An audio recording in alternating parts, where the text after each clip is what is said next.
All right, guys, so welcome to day number 2 of the kettlebell workouts. If you checked out a kettlebell, remember we've put out 2 workouts to do with that piece of equipment, but honestly, you could do that even if you checked out a dumbbell. You can do most of this stuff with a dumbbell as well. So today we have a 50-minute clock instead of our normal 45-minute clock, and that's because we're getting a little bit of strength work in today.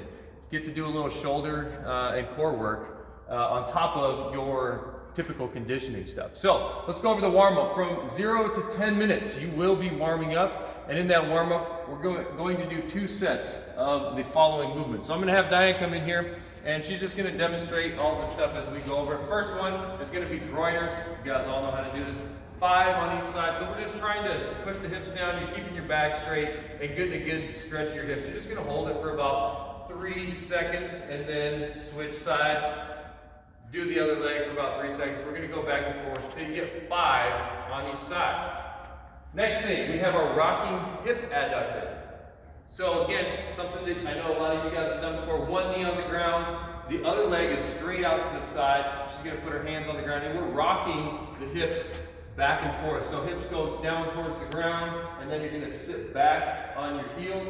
And we're just trying to get that straight leg nice and loosened up, that ball and socket joint moving around a little bit for the stuff we're going to do later on in the workout. Following that, we're going to do a tempo air squat. So the tempo, that means I want you moving nice and slow, and I want these squats to be done perfectly. So she's going to go down about a 2 or 3 second descent. She's going to hold her squat for at least 1 second down at the bottom and then stand back up. All right? So again, that's something I'm confident that you guys know how to do. Just keep them slow. Next one is going to be our pass-throughs.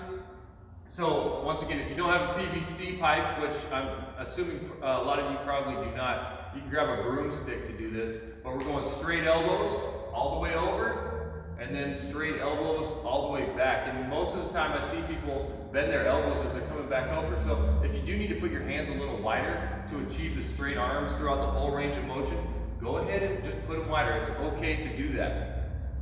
Next one is going to be our low plank to high plank. We're going to go 10 reps here. And so we're starting down on our forearms in our low plank. She's going to straighten her arms out and press up into that high push-up plank. There's 1, and then drop back down. All right, so we got 10 reps there. And then the final movement in your warm-up is just going to be our standard push-up. So if you need to drop to your knees for the push-up, that's fine. Otherwise, you can do them on your toes like normal. We're going full range of motion, dropping your chest all the way to the ground, getting a good lockout at the top with a good straight plank throughout your entire midline. All right, so again, that's from 0 to 10 minutes. You got 2 sets. If you don't finish your sets before the 10-minute mark, just cut yourself off at the 10 minutes. Then you're going to have a couple minutes of rest. Starting at the 12-minute mark, we're going to do some fun strength work. So we're getting back into that strength stuff today. It's been a week since most of you at least, have got to lift some real weight. So we're going with our shoulders for the first exercise. We're doing our half kneeling press. So she's in a good lunge position. Her left knee is up, and that means she's going to be pressing with the right arm. Her left hand should be off to the side, not touching her body, because I want you guys having to work your core a little bit for the stability.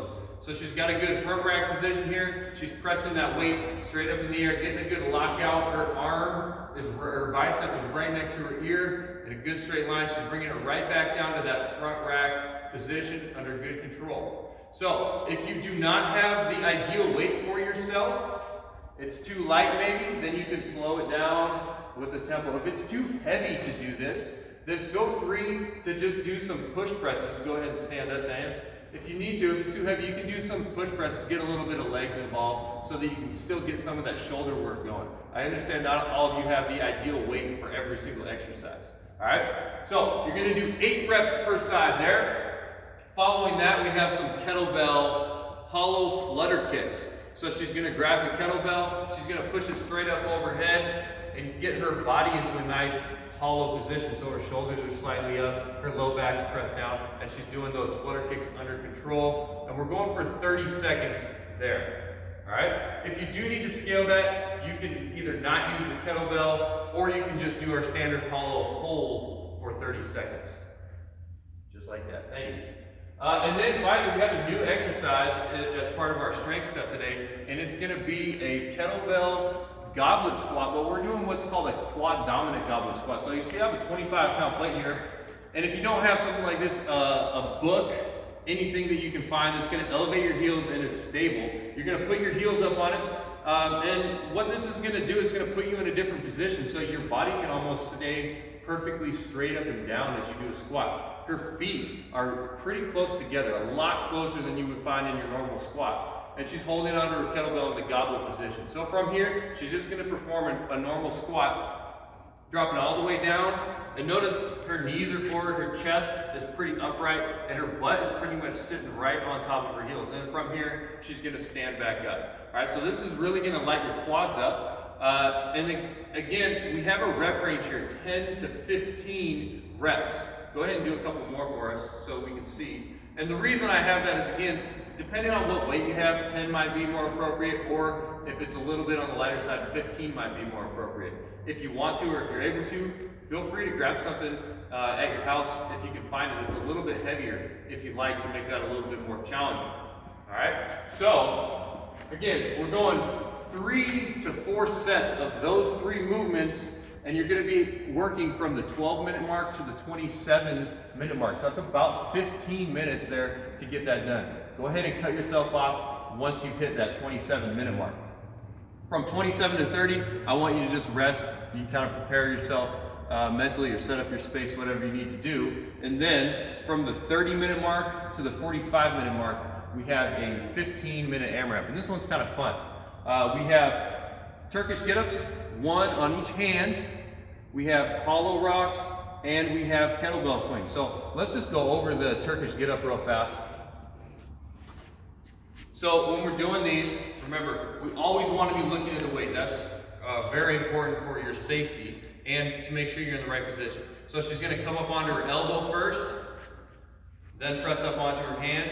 Eyes stay on the weight. She's going to lift her butt and slide her leg back to a lunge position. So notice her knee is fairly close to her hand now. All right, hand comes up off the ground. She's going to stand all the way up. And right here at the top, that's the only time that you're allowed to take your eyes off the kettlebell. As soon as you start dropping back down, I want you to look back up at the kettlebell. As we reach down from the ground right here, remember, we're not falling backwards. We're rotating down so your hand is out in front of your knee a little bit. From here, she can move her foot out to the side, her other foot, as she makes space to slide her leg back through. She's going to drop down to her butt, then her elbow, and then lay back down. Okay, so we have 1 of those on each hand. Once you've done 1 on each side, you can set the kettlebell down, and we have hollow rocks. So your abs should be nice and warm from the strength stuff we did prior. Okay, so she's going to get into a good hollow position, and she's rocking back and forth. If you need to scale that, go ahead and bring everything in, or bring 1 leg in. You can bring your arms down to your side. Or if you want to, just feel free to hold the hollow position, or whatever your hollow position is, for 30 seconds. After that, 15 kettlebell swings. So you're going to grab your kettlebell, and it's going to be American swings. So as always, we're working on a good hip hinge. Back stays nice and straight, and we're bringing the kettlebell all the way up overhead. If you do need to scale that movement to Russian swings and just bring it up to about chest height, that's fine. All right, so there is, however, a catch in this workout. So if you notice down here written in red, and I'm sure you guys have already seen it written out on the paper, but every round you do, you're going to add 1 Turkish get-up per arm as you go throughout this workout. So round 2, you're going to do 2 Turkish get-ups on your right hand and 2 Turkish get-ups on your left hand. Round 3, it's going to be 3 on each side. And you do not have to switch hands every rep. You can do all 3 on your right and follow that up with all 3 on your left. So our score today is going to be the number of rounds and reps you get in those 15 minutes. And then following that, I do want you to spend, as always, 5 minutes stretching out and cooling down. Please, if you can, post your score on the WODHopper scoreboard. I look forward to seeing how everybody does. Have fun.